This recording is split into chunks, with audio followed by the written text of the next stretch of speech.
Garrett Hutchinson, community activist. But instead of me doing all the talking, I'm gonna let him do all the talking. Mr. Hutchinson? It's a pleasure. It's a pleasure. Just want to give everybody an insight. You know, for us, this is a little twist. This is our first approach, our first interview from actually talking to somebody of your caliber and of your status. You know, we've done writers, music industry producers, artists. So we want to add a little twist and let everybody know, you know, how versatile we are. Well, I'm the president and founder of Fellows Group Foundation. We're a nonprofit organization. We're a little different than most nonprofit organizations. Most focus solely on one issue. We try to encompass all the problems. We partner with quite a few different people, get volunteers to come in and offer their services. Everywhere from youth mentoring, health screenings, career resource counseling, financial counseling, marriage counseling. We have a lot of people who offer their services. People come to us and say, hey, I have a problem, can you help me? We kind of outsource, find someone in our Rolodex and say, hey, we need some help, and get you the help that you need. Right now, our big focus is health screening, because a lot of African American men especially don't like to go to the doctors, even when you have health insurance. So we come out to the community and we check your cholesterol, we check for diabetes, blood pressure, the things that affect us the most. We come to you and do it in the community. We partner with Fulton County, DeKalb County, Clayton County, Mayor Group, Ryan Cameron Foundation, Frank Ski Kids Foundation. The list goes on that we partner with. And they call us and say, hey, can you come out and help us do this event, or we put them together ourselves. Considering the fact that you touched on healthcare, what do you see as far as just a major problem? Not so much just as far as black males, but just like overall. I know, you know, we have there are tons of problems when it comes to, you know, from the black community, and I feel like the focal point that oneebonyplace, our motto is that it's all about you. So what do you see? You know, it's something that we can kind of, that's more attainable. A lot of problems aren't attainable because you're looking at like a generation type of thing. But we're looking at like what's more so enhanced reach right now. As far as elaborate on like you know, like just like I was mentioning, but when I met you, I have one of my fellow barbers, Ali. I told you I was gonna do this now. You know, he has a program or something that just came to him, and it's called Stop Black on Black Crime. Okay, and it came to him based on another experience, something that happened to him. But when something like that, so it's powerful. So it's something that he wants to just put out there, but he doesn't know. He may not have the resources.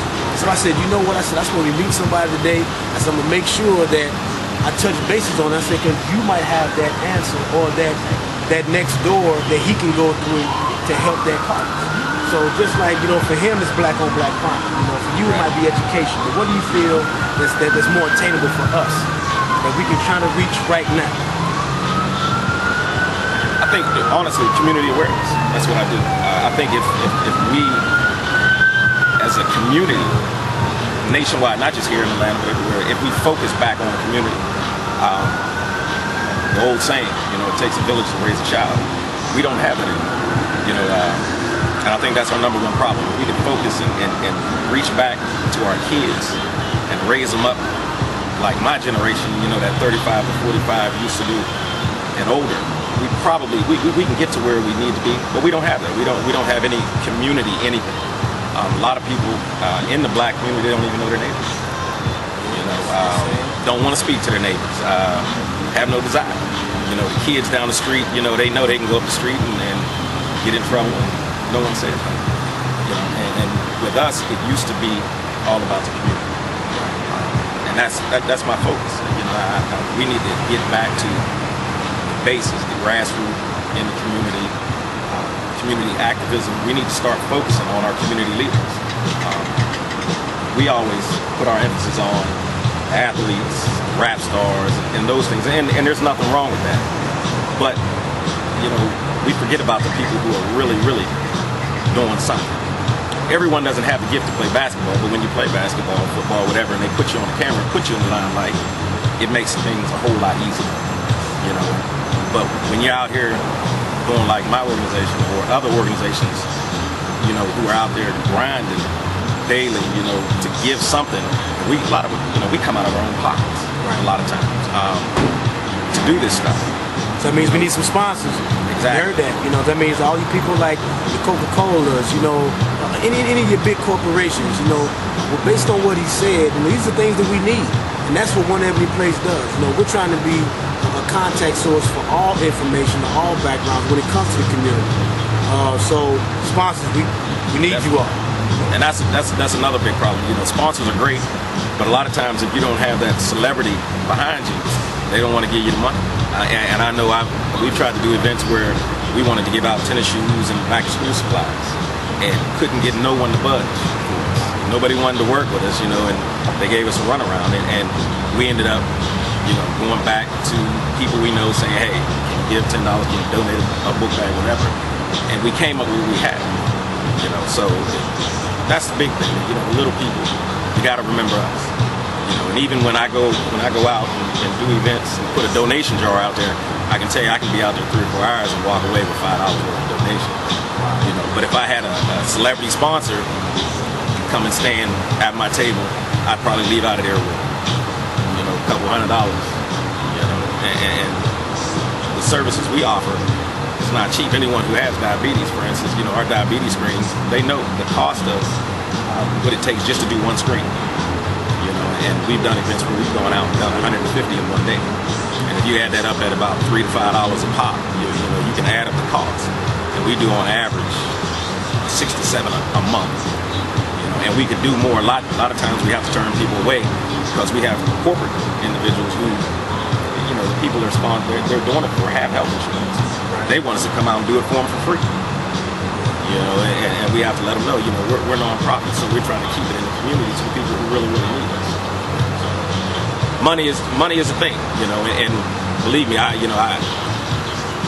me and all the people on my board, you know, we're not sitting back getting rich. Matter of fact, I can tell you, we probably put more money into it than we've actually benefited from. Honestly, we haven't benefited anything financially, but this is what we decided to do and put together. So we keep chugging along. We've been doing it for about 2 years now. One Ebony. What he's actually trying to say, there's a misconception as far as when people really understand what a non-profit organization is.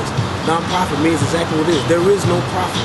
Everything goes back into the community. Now, we're not saying that all non-profit organizations or some people don't take the advantage of what's actually been given. We're talking about an organization that actually gives key essential things that the community needs. And, you know, what better way of saying what the community needs? This is what the community needs right now. We need groups and organizations like this to really help us out so we can empower, you know, this next generation. You know, I mean, I like to piggyback on the whole community thing. I mean, do you really know your neighbor? Can you think about 5 neighbors that you know off the top of the head? You know, just to watch your house, watch your children. If anything happens, do they have your number? Have you took an opportunity to go out there and say, hey, you know, my name is Mr. Johnson. I live right over here. Just wanted to let you know that this, and the third. You know, and I guess, you know, we have to start somewhere. You know, and I think we really need to focus on that.